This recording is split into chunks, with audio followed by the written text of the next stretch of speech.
SSC নিয়োগ নিয়ে BJP এবং সিপিএম এর যৌথ ষড়যন্ত্রের বিরুদ্ধে মেদিনীপুর শহর জুড়ে ধিক্কার মিছিল করল যুব তৃণমূল কংগ্রেস। আর শুক্রবার বিকেলে একটি ধিক্কার মিছিল বিদ্যাসাগর হল থেকে বেরিয়ে শহর পরিক্রমা করে শহরের গান্ধী মূর্তির পাদদেশে এসে শেষ হয়।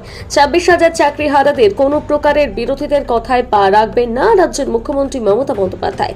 যখন নিজেই নেতাজি ইন্ডোর স্টেডিয়াম থেকে বার্তা দেন কারো চাকরি যেতে দেবে না, তার এই বিশ্বাসকে রেখে চাকরিহারা শিক্ষক শিক্ষিকা মুখ্যমন্ত্রী মমতা বন্দ্যোপাধ্যায়ের উপর আস্থা রাখার জন্য বলা হয়। এই ধিক্কার মিছিলে উপস্থিত ছিলেন জেলা যুব তৃণমূল কংগ্রেসের সভাপতি নির্মাল্য চক্রবর্তী, পৌরপ্রধান সৌমেন খান, জেলা নেতৃত্ব প্রদ্যুৎ ঘোষ, নির্মল ঘোষ সহ অন্যান্যরা। মিছিলে অংশ নেয় বেশ কিছু চাকরিহারা শিক্ষকরা।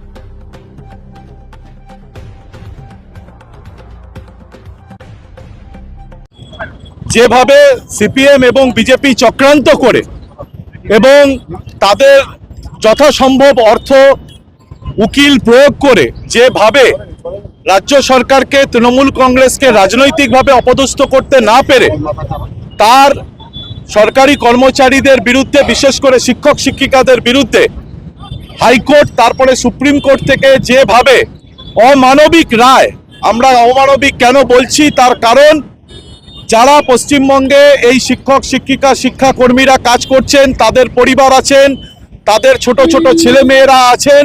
তাই আমরা বলছি সুপ্রিম কোর্টের এই অমানবিক রায় আমরা এটা মানছি না এবং আমাদের বাংলার মুখ্যমন্ত্রী মমতা বন্দ্যোপাধ্যায় সমস্ত শিক্ষক শিক্ষিকা এই 26,000 এবং শিক্ষাকর্মীদের উদ্দেশ্যে বলেছেন প্রাণ থাকতে কারোর চাকরি তিনি যেতে দেবেন না। সুতরাং আমরা শিক্ষক শিক্ষিকাদের কাছে অনুরোধ করব, কোনো রাজনৈতিক ষড়যন্ত্রে পা দেবেন না, কোনো রাজনৈতিক প্ররোচনায় পা দেবেন না। মমতা বন্দ্যোপাধ্যায়ের ওপর আস্থা রাখুন, মা মাটি মানুষের সরকারের ওপর আস্থা রাখুন, আপনাদের সমস্যার সমাধান অবশ্যই হবে। শাসক বিরোধী দুপক্ষেরই স্লোগান এক, যোগ্য চাকরি প্রার্থীদের চাকরি ফেরত দিতে হবে। কি বলবেন, কোথাও কি দেখুন, সবচেয়ে বড় জিনিস হচ্ছে আপনাকে একটা জিনিস বুঝতে হবে, যাদের আজকে চাকরি গেছে এদের চাকরি দিয়েছেন মমতা বন্দ্যোপাধ্যায়, তিনি চাকরি কাটতে যাননি। যারা চাকরি খেকো বিজেপি এবং সিপিএম এর ষড়যন্ত্র, যাদেরকে আমরা চাকরি খেকো বলছি, তারা আজকে আবারও বলছে যে পিটিশন রাজ্য সরকারের পক্ষ থেকে ফাইল করার জন্য বলা হচ্ছে সেখানে সিপিএম এর বিকাশ ভট্টাচার্য চাকরি খেকো, তিনি বলছেন তার প্রতিবাদ তিনি সুপ্রিম কোর্টে করবেন।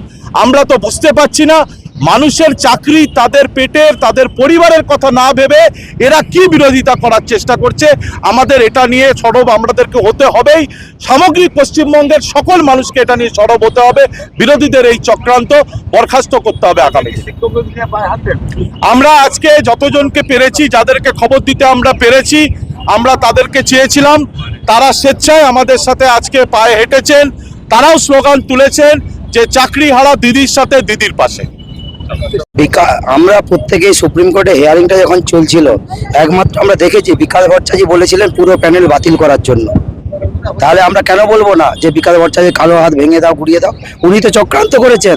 আজকে 26,000 চাকরিটা শুধু বাতিল হয়েছে বাম বিজেপির চক্রান্তে। অভিজিৎ গঙ্গোপাধ্যায় যে রায় আমাদের এগেন্স্টে দিয়েছিলেন সেই রায়টা বাতিল হয়ে গেছে সুপ্রিম কোর্টে। উনি তো আমাদের টার্মিনেট করেছিলেন প্রথমে 4,500 কেউ, তারপরে সেই রায় তো সুপ্রিম কোর্টে বাতিল হয়েছে। তাহলে কোথাও না কোথাও আজকে বোঝা যাচ্ছে বাম বিজেপির একটা চক্রান্ত। অভিজিৎ গঙ্গোপাধ্যায় রায়টা ঠিক ছিল? অভিজিৎ গঙ্গোপাধ্যায় রায়টা সুপ্রিম কোর্টে খারিজ হয়েছে, উনি একটা ভুল রায় দিয়েছিলেন। উনি কখনো প্যানেল এক্সপায়ার হওয়ার পরে কোনোদিন কোনো রিট পিটিশন গ্রহণযোগ্য হয় না কোর্টের কাছে। কি করে অভিজিৎ গঙ্গোপাধ্যায় রিট পিটিশনটা গ্রহণযোগ্য করলেন কি করে ওখানে? এটা আইনের বিরুদ্ধে।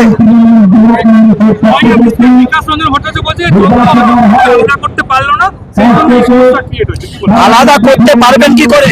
যেটা ওনারা নিয়ে এসেছেন ওটা বানিয়ে নিয়ে এসেছেন। ওই ওএমআরটা যেটা দেখানো হচ্ছে ওটা সিবিআই বানিয়ে নিয়ে এসেছে, ওর কোনো অথেন্টিসিটি এখন অব্দি প্রমাণ হয়নি।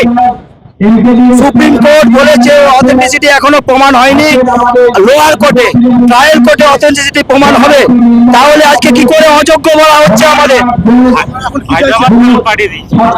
আমরা এখন চাইছি, মাননীয় মুখ্যমন্ত্রী বলেছেন উনি 26,000 চাকরিহারাদের পাশে আছেন, আমরা সেটাই চাইছি, উনি পাশে থাকুন। আর আমরা আপনাদের মাধ্যমে যে 19,000 শিক্ষক শিক্ষিকা আছেন, 19,000 যারা আন্দোলন করছেন সরকারের এগেনস্টে, ডিআইএফএস ভাঙচুর করছেন, ঘেরাও করছেন, তাদেরকে আমরা একটা আবেদনই করব, আপনারাও চাকরি হারিয়েছেন, আমরাও চাকরি হারিয়েছি, আমরাও এমপ্যানেল ক্যান্ডিডেট, আপনারাও এমপ্যানেল ক্যান্ডিডেট, আসুন একসাথে কাঁধে কাঁধ মিলিয়ে এই প্যানেলটাকে সুপ্রিম কোর্টে বাঁচাই। আমরা সুপ্রিম কোর্টে ফাইল করব, পিটিশন ফাইল করব, আসুন আপনারাও আসুন, একসাথে ফাইল করে এই প্যানেলটাকে বাঁচিয়ে আনি। 26,000 আমাদের যে পরিবার, আমাদের পরিবারকে আমরা বাঁচিয়ে তুলি। আমার নাম Saibal Patra, Keshpur Heren high school, non teaching staff. মাননীয় মুখ্যমন্ত্রী মমতা ব্যানার্জি আমাদের প্রতি যে সহানুভূতিশীল মনোভাব দেখিয়েছেন, আমরা ওনার প্রতি খুবই আস্থাশীল।